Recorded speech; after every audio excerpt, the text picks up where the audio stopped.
Alright, hi everybody, it's Bonkai922. I got a lot of reviews to do, along with an extra video to state what might not be happening from Monday on, through circumstances that I cannot control. I will get into that later on tonight as an extra video. And it'll be a two-part video in that video. Not only that, but kind of a shout out that I'm going to do for somebody who is very good with AMVs. Okay. More importantly, Cycle Pass. Now, I was a little worried to go ahead and jump in and say custom thumbnails with this show, because I saw that Sony Music was listed and I was worried.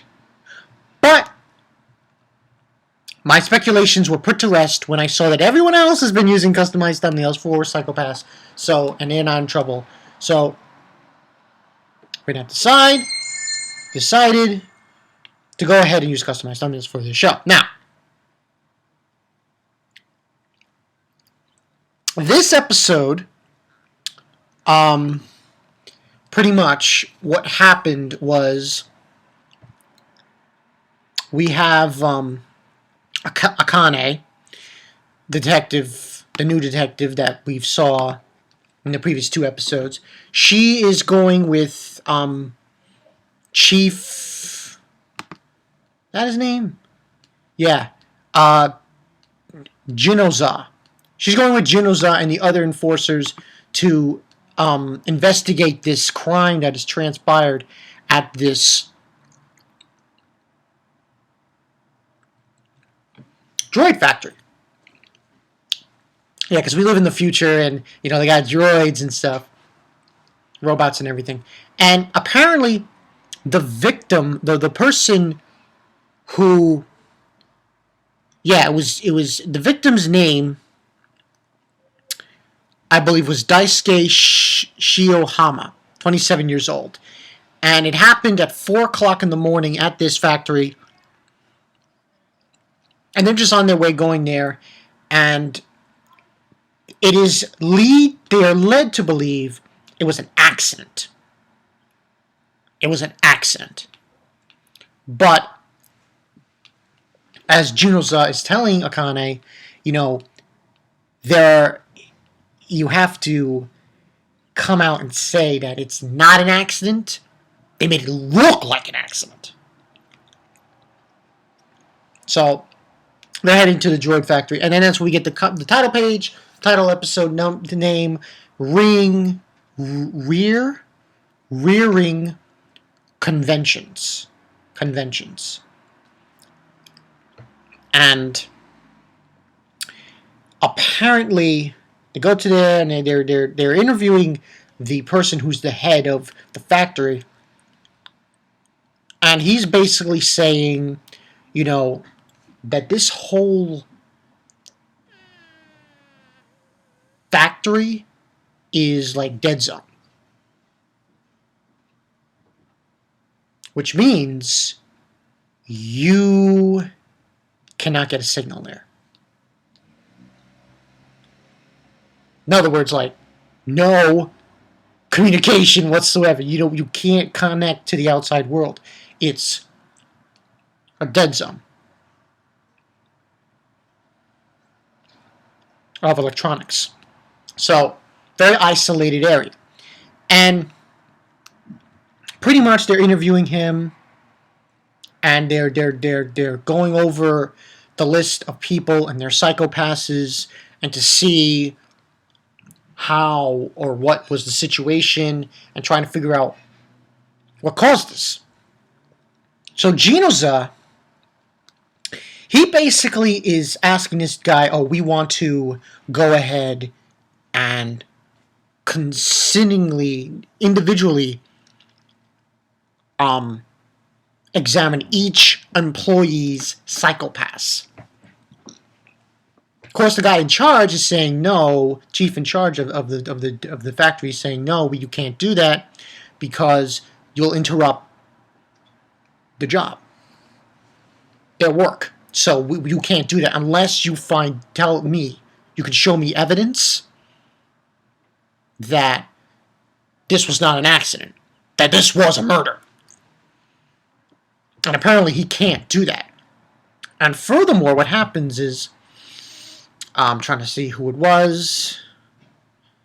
Yeah. Masoyoka. Mr. Masoyoka. Tomomi Masoyoka, who is another enforcer, is with Akane because they tell her to leave with Akane and have her report this to headquarters.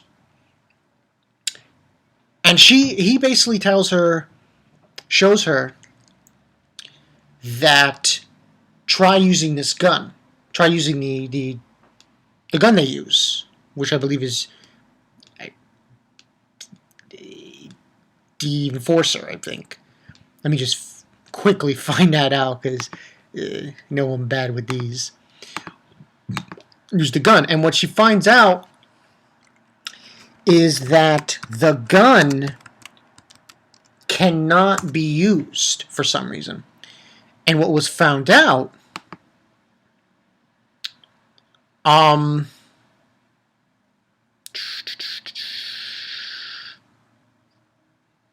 is that the gun is out of range. Usually when they use that gun that judges people, it is supposed to, and I apologize, I forgot the name of it. It's supposed to work, but apparently it can't because of the zone they're in. Like I said, this is an isolated area, this factory. So they can't really judge anyone with this gun. So it's a problem. I mean, while you're in this facility, you can't use it. So what ends on happening is they have a conference. Kogami,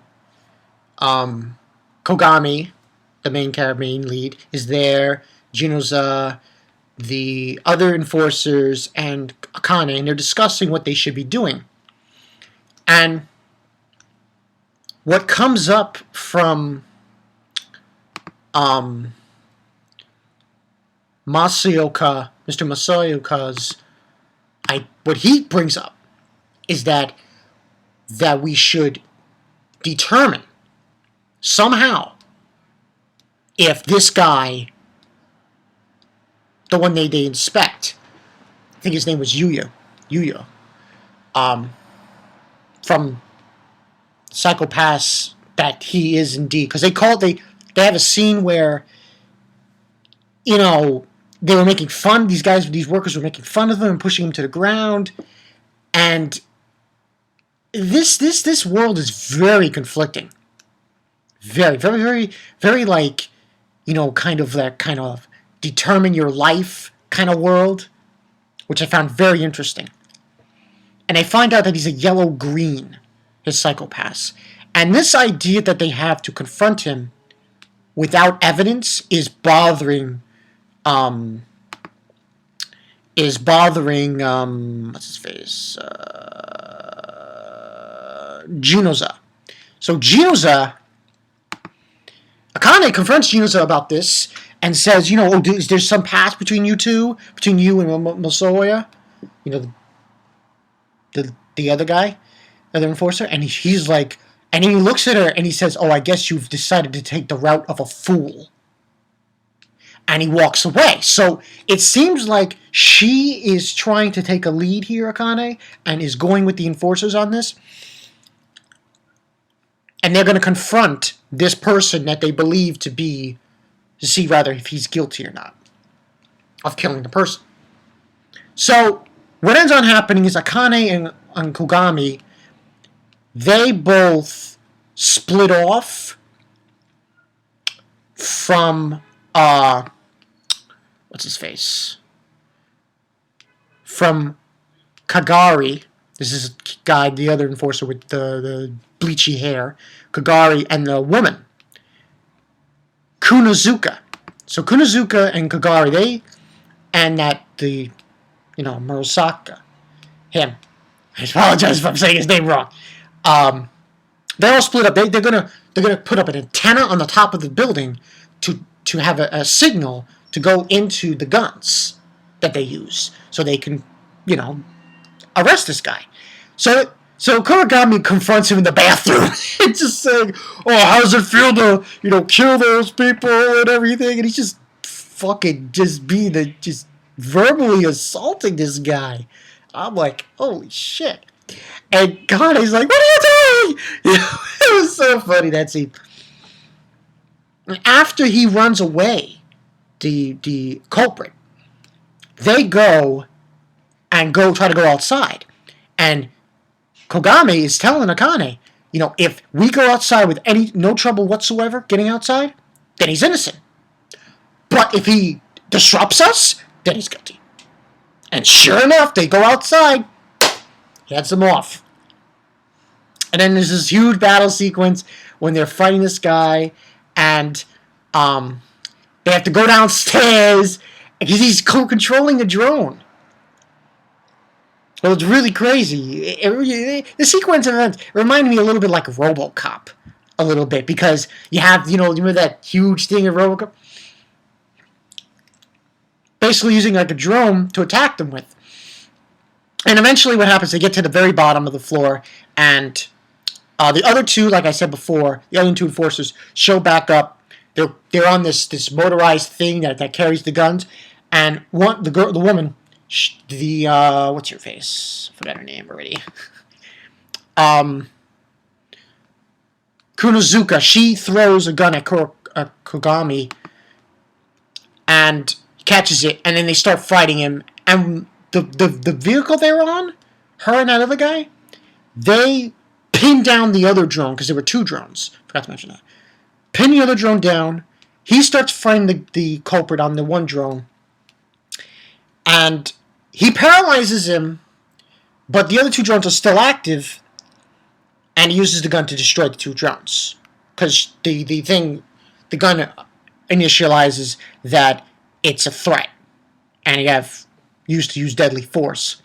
Destroys both of the things, and then we have this interesting scene where Akane says to herself, "Oh, he said to me that he wanted to be more like a detective, but here it feels like he feels like a hunter hunting down his prey, like a dog hunting down his prey." And that's pretty much what happened in this episode. So overall, I liked what I saw. I'm going to give this one... I like this one. I'm going to give this a 4 out of 5. I like this episode. This was pretty damn good. Pretty damn good. Last week's was laid back. This one more action. But ones with action or not is still very good. This show is very good. I really dig the concept. I love this concept. And it's already turning into this kind of thing where you go against the system, This system that tells you, oh, you're going to be this, you're going to do this for the rest of your life. This is your job. And if you go out of line, if your psychopath goes to this point, And I like this relationship to Akane and Kogami. Akane and Kogami, they're very, and I like what's going on here. So, yeah, I really enjoy this show. Tell me what you guys think. Do you really like Psychopaths as much as I do? Because I like sci-fi. I like sci-fi animes. Especially one like this, as advanced as this. And this is done by the same people who did Guilty Crown. IG Productions. Very good animation. Very good show. I really enjoying this one.